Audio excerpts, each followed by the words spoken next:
Capitalism. It might make us ask ourselves. No, cheers. I'm not saying this guy drinks. This is only my 6th drinking session of the year. I'm missing of the 50 Cent to the flight to the 50 Cent concert. Last night I decided to put a 50 Cent concert up on here, on the TV.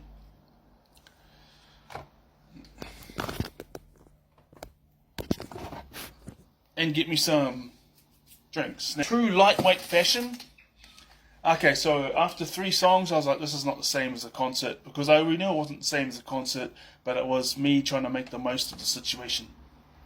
Did that after I got my groceries, and I was like, this is not the same as a concert. Like, I knew that, but it got to the point where I couldn't handle it. But I was just like, oh, let's watch something else. So I started looking up things like, autism things, politics, narcissism, because people say that there's this whole new thing going around. Well, it's not new, it's been around for a few months now, maybe a year, but it's been going wrong for a few months now that narcissists are neurodivergent, or they say they're wired differently.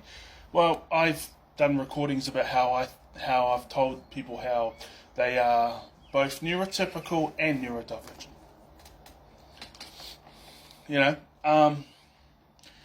And so I'm just trying to remember what I said, because I'd done a recording and then my phone said you need to let go of some storage. And I let go of 37 recordings that had been stored up on my camera. Yeah, it gets like that. I forget that I've done them. I mean, like I've done that much. And so I had to do that, and I lost the recording. Now I'm trying to remember what I said. I was watching this other person's video about this, and the thing is she was so bang on, but once I cleared the space and I uninstalled TikTok and then installed again, and I cleared those 37 recordings that were on camera that I've already got on TikTok, I couldn't find it again, and I spent like a couple of minutes scrolling, and you got 4 videos, and you scroll up and you got another 2, or if you scrolled the whole way up you get another 4. And I scrolled for like a couple of minutes.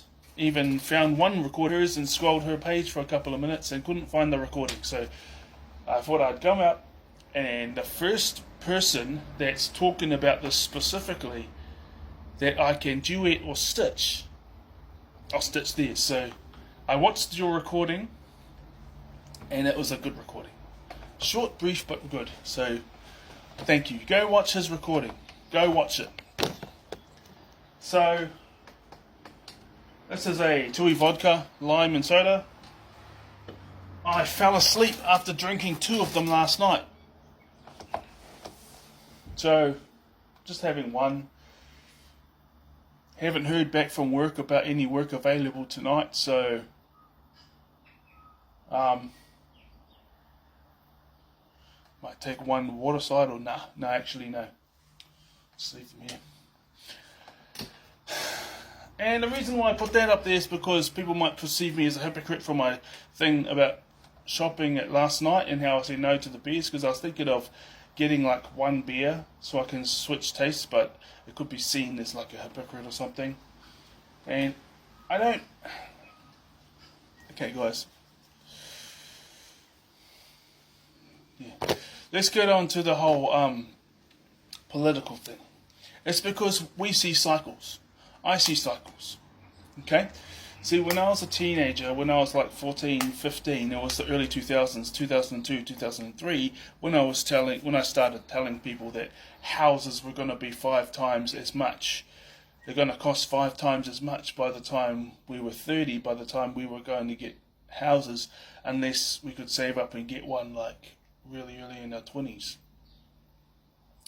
And boy was I right, but yet I was wrong, because it wasn't 5 times as much. It was 10 times as much. And it's still going up. But now they're creating these smaller homes. They're going for a lot less than that.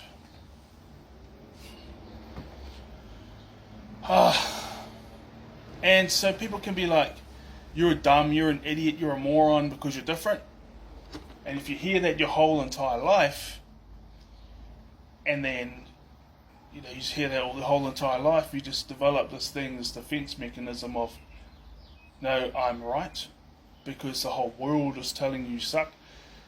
But then by the time you get to 30 or your late 20s, 57% of those 100 things that you've been happened. And then now you're looking at these 57% of things that has actually happened, and you're like, part of healing from trauma from neurodivergency is the whole realizing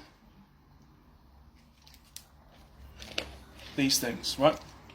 Because you can go from that whole pressure thing and you develop a defense mechanism of, no, I'm right, and without budging. But then you find this other neurodivergent person who's not budging. I'm right, no matter how much pressure they face, and they actually end up being proven correct through time, as well as what happens in the future and all this other thing, in all the areas where you were wrong, and they're wrong in all the areas where you were right. But if you're unhealed from all this other stuff that was happening, like leading up to whether I'm right, I'll stand for what I stand for no matter what, no matter how many people pressurize me to go after this one narrative that's all the same. I am right. And you heal yourself further.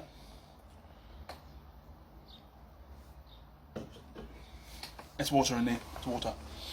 You heal yourself further, and you get to the point where you can admit to the fact that all those things that you were like staunch as, like, you can have 20, 30 people telling you that you're wrong in these areas, and then they'll sit there and debate you or something, and then over time, as months go by, they'll give up, and then your parents may take a few years before they give up trying to convince you, and then you get to your late 20s, and out of those 100 things, 57 of them you actually were proven to be right. And then you bump into someone that went through the exact same thing, but they're right in all the areas you were wrong, and you're right in all the areas they were wrong. If you can get all the healing, then you guys can accept the areas where you were wrong, as well as the areas where you were right. Because part of the healing process is accepting everything you stand for, and standing for it despite all the pressure of everyone to say, no, that's not exactly the same as what everyone else is doing. And then the other person is going through the same thing, but they have different ideas, and again, where they were wrong, and they were wrong where you were right. But it is like, you're right like 57%, or, they're right, and all the others 43%, and then there's another like 10% of things where you guys agree, and then like another 47 where you don't. But once you get the healing, you can admit and accept all the mistakes and all the flaws that you had. And one of the biggest things that needs to change, like, we were raised by baby boomers, okay? We were raised by baby boomers, and it was such a rough, it's worse now, but it was such a rough financial time, so that because our parents were really well off, we either stayed at home or we moved out. But then when things just crashed, we had some way rely on them, but we always got punished and guilted for it. And then they were like, haha, we have the power over you, you rely upon us, haha. Not all, but I'm speaking from my experience, okay? So there was a lot that weren't like that, because there was times where if someone was on drugs and alcohol, like hard out, not just having a couple, and they got helped out, So we've got to think of future generations. We don't think about, we don't have to worry about it, it's not going to be a problem for another 50 years. Now you have to think about how's this going to affect our grandchildren and our great-grandchildren. And we have to do our very best to think of these things, okay? And so another thing is, just the acceptance of where you're wrong and where you're right, and there's other things, but they've slipped my mind.